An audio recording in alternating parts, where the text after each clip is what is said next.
Praise the lord, హల్లెలూయా. దేవునికి స్తోత్రం. ప్రభు పరిశుద్ధ నామానికి మహిమ కలుగును గాక. క్రీస్తునందు పిల్లరా, దేవుడు తన మహాకృపను బట్టి మనకు నూతన ఉదయకాలం వారాంతపు దినమున వేకున లేచి రీతిగా ప్రభు నామాన్ని ఘనపరిచేటువంటి శ్రేష్టమైన సమయాన్ని, అనుకూల సమయాన్ని మనకు అనుగ్రహించి ఆయన నామ ఘనత కొరకు నిలబెట్టిన విధానం బట్టి ప్రభు పరిశుద్ధ గణనామానికి మహిమ ప్రభావం కలుగును గాక. క్రీస్తునందు పిల్లల దైవజనులు, స్నేహితులు, విశ్వాసులు, సహోదరులు కార్యక్రమాన్ని వీక్షిస్తున్న ప్రియ దేవుని బిడ్డలందరికీ మన ప్రభువును రక్షకుడైన క్రీస్తు వారి పరిశుద్ధ నామములో శుభములు, వందనాలు తెలియజేస్తున్నాను. బాగున్నారు కదా? చాలా సంతోషం. మరి రండి, ఈ దినం కూడా మిమ్మల్ని ప్రేమతో ఆహ్వానిస్తూ ఉన్నాను. అనుదిన అభివృద్ధి ఉదయకాలపు ధ్యానాలు అనేటువంటి ఈ ఆధ్యాత్మిక కార్యక్రమంలో నాతో పాటు పాలిభాగస్తులు కండి. వాక్యాన్ని ధ్యానించి దైవాశీర్వాదం పొందండి. మీ దగ్గర బైబిల్స్ ఉన్నాయా? తెరచివ్వండి. లేని పక్షం చదివే మాట విని గ్రహించి వాక్యదినాలు పాలిభాగస్తులు కమ్మని మనం చేస్తూ నేటిదిన ధ్యాన వాక్యంగా రోమిలికి రాసిన పత్రిక 13వ అధ్యాయము 2వ వచనంలో నుండి ఒక మాటను చదువుతూ ఉన్నాను. అధికారమును ఎదిరించువాడు దేవుని నియమమును ఎదిరించుచున్నాడు. దేవుడు తన పరిశుద్ధ లేఖన మాటలు మనకు దిగించుగాక. తనలోంచి కన్ను మూసుకునండి, ప్రార్థన చేద్దాం. ప్రేమ కలిగిన మాత్రం వందనాలు. మనకు నూతనమైనటువంటి ఉదయ కాలంలో ఎక్కువ లేచి వారాధన మీ నామని గణపరిచేటువంటి ఒక చక్కటి శ్రేష్టమైన అవకాశం అందరి చూడ అనుగ్రహించడానికి పొందాలి. ఈ ఆధ్యాత్మిక కార్యక్రమాన్ని మనుషుల మెప్పు కొరకు కాకుండా జ్ఞానంతో నడిపిస్తూ నీ ఆత్మ ద్వారా సంకల్పంతో నడిపిస్తున్నందుకు స్తోత్రాలు. మరింత బలపరిచి మీరు మాత్రమే ఘనత పొందండి.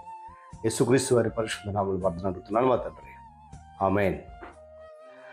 సంతోషం పిల్లరా. మరి చదవబడినటువంటి ఈ మాటలు గమనించినప్పుడు దేవుడు మరియు ప్రభుత్వం గమనించాలి. అదేంటండి అంటారా? అధికారానికి లోబడాలి, అధికారికి లోబడటమే దేవుడికి లోబడడం అనేటువంటి విషయాన్ని కూడా మనం జ్ఞాపకం చేసుకోవాలి. ప్రభుత్వ అధికారులకు లోబడితే అది దేవునికి లోబడినట్లే. అలాంటి ప్రపంచానికి రాజకీయమైనటువంటి రాజధాని అయినటువంటి రోమాలో ఉన్నటువంటి విశ్వాసులకు పౌలు భక్తుడు రాసిన దాన్ని చదవాలి. మనం పేతురు సమాజంలో ఉన్నటువంటి నిరక్షరాస్యుల తరగతికి చెందినవాడు అయినప్పటికీ కూడా దేవుడు ప్రభుత్వ అధికారులపై అధికారిగా ఉన్నట్లుగా అతడు స్పష్టంగా అర్థం చేసుకున్నాడు. దేవుని స్తోత్రం కలుగును గాక. ఈలోక అధికారులు ఉన్నారండి, కానీ వారికంటే పై అధికారి వేరే ప్రభువారు. దేవుని స్తోత్రం కలుగు.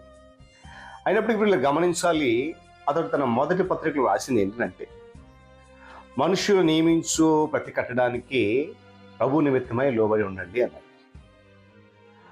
రాజు అందరికీ అధిపతి అని, నాయకులు దుర్మార్గులకు ప్రతిదండన చేయడానికి, సన్మార్గములకు మెప్పు కలగడానికి రాజు వలన పంపబడిన వారము వారికి లోబడి ఉండని చెప్పి ఇది నాకు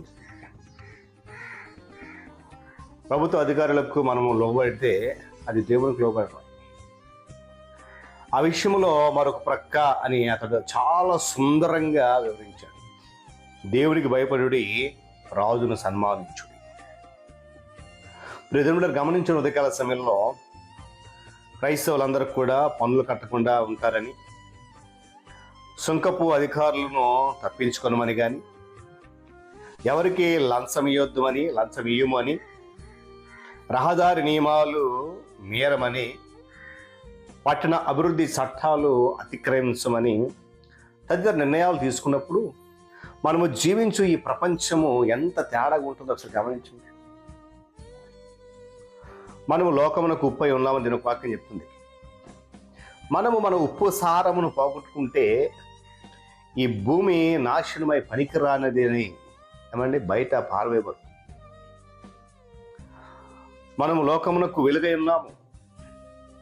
మనం మన ప్రకాశము పోగొట్టుకుంటే ఈ లోకము నిత్య చీకట్లోనికి దిగిపోతుంది. అందుకే దేవుడు ఉప్పై ఉన్నాడు, సారం కలిగి ఉన్నాడు. లోకానికి వెలుగునే ఉండండి, అందరికీ వెలుగివ్వండి అనేసి చెప్పాడు దేవుడు. దేవుని స్తోత్రం కలుగును గాక. ప్రపంచంలో అధిక అవినీతిక దేశాల్లో ఏమండి గమనిస్తే యథా క్రైస్తవ సంఘములో తదా లోకం అనేటువంటి ప్రవక్త అయినటువంటి లియోనార్డ్ రెవాన్హిల్ విలపించాడు. ఎందుకంటే ప్రతి దేశంలో కూడా అవినీతి అనేది విస్తారంగా ప్రబలుతూ ఉంది.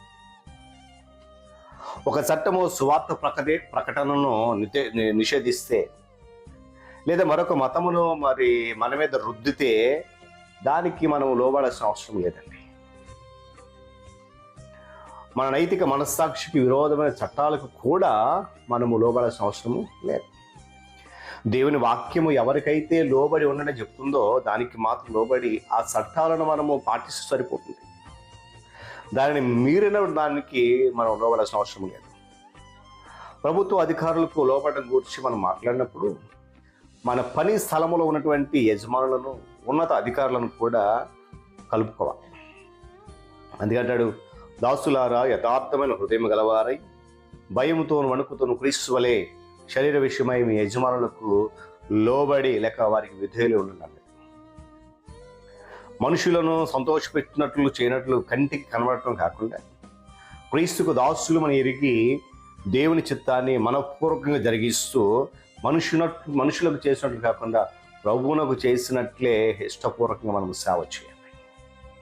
దాసుడైన స్వతంత్రుడైన మీలో ప్రతి వాడును ఏ సత్కారం చేయనో దాని ఫలము వాస్తవానికి మన ప్రభు అయినటువంటి క్రీస్తు ద్వారా పొందుకుంటున్న సత్యాన్ని గమనించాలి. కానీ ఉదయకాల సమయంలో దేవునికి లోబడాలి, లోకంలో ఆయన నియమించిన ప్రభుత్వ అధికారులకు మనం లోబడాలి. అలా క్రమమైనటువంటి ప్రవర్తనలు నడిపించబడినప్పుడు తప్పనిసరిగా మన యథార్థ నీతి అనేది విస్తరింపజేయబడుతుంది, ప్రభు నామము కనపరచబడుతుంది. దేవుడి మాటలు మన కొరకు దీవించును గాక. తలలో ఉంచుకొని చూసుకునండి, ప్రార్థన చేసుకుందాం. ప్రేమ కలిగిన తండ్రి స్తోత్రాలు. మరొకసారి వారాంత దినమున వేకున నీ పాద సముఖంలో ఉండి నీ వాక్యాన్ని ధ్యానించగలిగే చక్కటి అవకాశం మాకు ఇచ్చి నీ కృపలు జ్ఞాపకం చేసుకున్నందుకు వందనాలు చెల్లిస్తున్నాను. నాయనా, నీ సన్నిధి కాంతుల కాపుదల కృపలు బలపరచున్నాను. ఆధ్యాత్మిక కార్యక్రమం అనేకమంది మేలు కొరకు నడిపిస్తూ మరింతమంది బలపరిచి బాల్యబాబులు చేసి కృపలు వర్ధలింపజేసి మీరు మాత్రమే సమస్త ఘనత మహిమ ప్రభావాలు పొందుకోండి. క్రీస్తు వారి పరిశుద్ధ నామములు అడుగుతున్నాను మా తండ్రి, ఆమేన్. త్రియేక దేవుని దీవెన ఆయన సన్నిధి కాపుదల సదాకాలం మనందరికీ తోడుగా నడిపించును గాక. ఆమేన్.